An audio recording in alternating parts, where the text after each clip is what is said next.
Welcome to Around the Weird. Here's your host, the museum curator of the strange and unusual, Mr. Nothing. Thank you, mysterious voice, and welcome back to Around the Weird, a booktube channel where I talk about all the unusual and out of the ordinary literature that I have found in my travels. Today it is Poetry Thursday. I've taken a little bit of a gap from Poetry Thursday once again. Sometimes that happens because there is other literature to find, and sometimes you can put Poetry Thursday on hold. But don't let Lucas from the Bits of Lit know that I've been saying that. Today I want to talk about a poem about an unusual way to beat the heat or to endure during a heat wave, because it's hot. And it's very hot in California. Like, that's one of the worst things about it. Like, I like everything except for the heat. I am talking about Heat Wave by Robert B. Shaw. For those who don't know, Robert B. Shaw is a critic and poet. Primarily, he has written a number of books on poetry and other things since the 1970s, and he's also a professor of English, although his exact area of teaching has varied over the years, ranging from Emily Dickinson to writing in that comes from the South. So he's taught at Yale and Harvard, and more recently he's been at Mount Holyoke. So pretty big names, and he's won a number of awards in his time too. Don't know that much else about him, but I know that his poetry is interesting. So without further ado, let's talk about the poem. I will read it and then do a brief summary or a brief analysis, and we will move on from there. Heat Wave.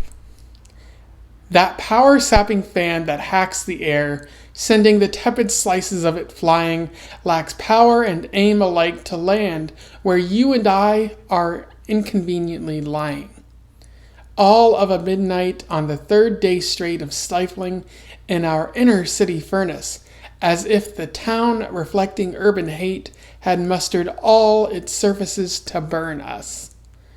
The neighbor's radio whines out wise advice, dictating to the audience it serves, lights out and lemonade and lots of ice, diminish bodily contact, save your nerves. But temperate counsels such as these are lost on you and me, who meet to mingle sweat, clinging as though to foil invading frost. Tonight our native heats are happily met.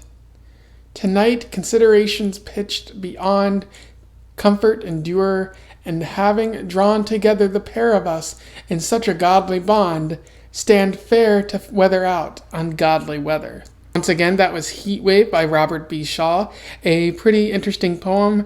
At first you think, he's going to talk about the heat, about how hot it is and how enduring the heat, but the poem slowly finds its way into something else. He's talking about having sex with someone he loves or someone he loves to have sex with, and just describing the intricacies of that.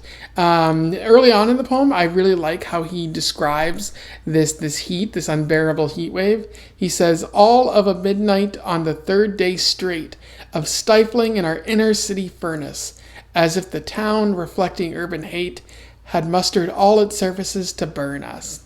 And I really like that because it gives like interesting details, like third day straight. So this heat has been going on for a while.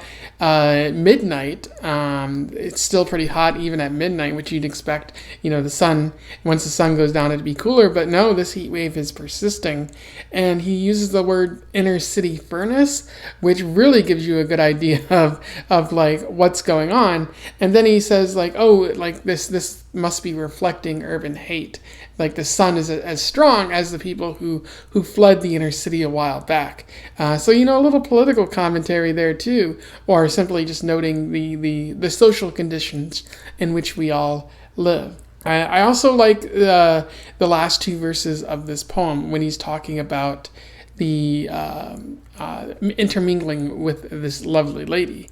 He says, but temperate counsels such as these are lost on you and me, who meet to mingle sweat, clinging as though to foil invading frost. Tonight our native heats are happily met. And it's really interesting because, like, even though it's really hot outside, and mingling these bodies are like, it's just going to produce more heat, like, he happily does this. Like, the joy of making love or having sex or whatever you want to call it with this individual is just so great that it outweighs the discomfort from the extreme heat that's going on. And then the last verse, where he says, having drawn together the pair of us in such a godly bond, stand fair to weather out ungodly weather. And I like that description, because he's equating this act of having sex with that of a godly bond, of something of intense purity and love, while he's describing the weather as is so extreme, so hot, so unbearable, that it's ungodly. Like, not even God would do something like this.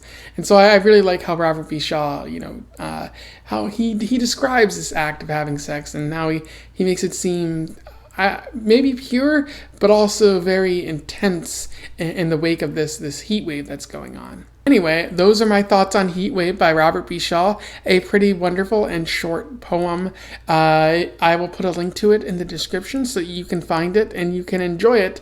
Otherwise, if you read this before, or you simply want to say something about my review, feel free to comment below. I would love to hear your opinions about this poem. Otherwise, don't forget to like, share, and subscribe so that other people can find out about Poetry Thursday and Robert B. Shaw and his poems. And until then, I wish you the best of luck in your godly or perhaps ungodly travels.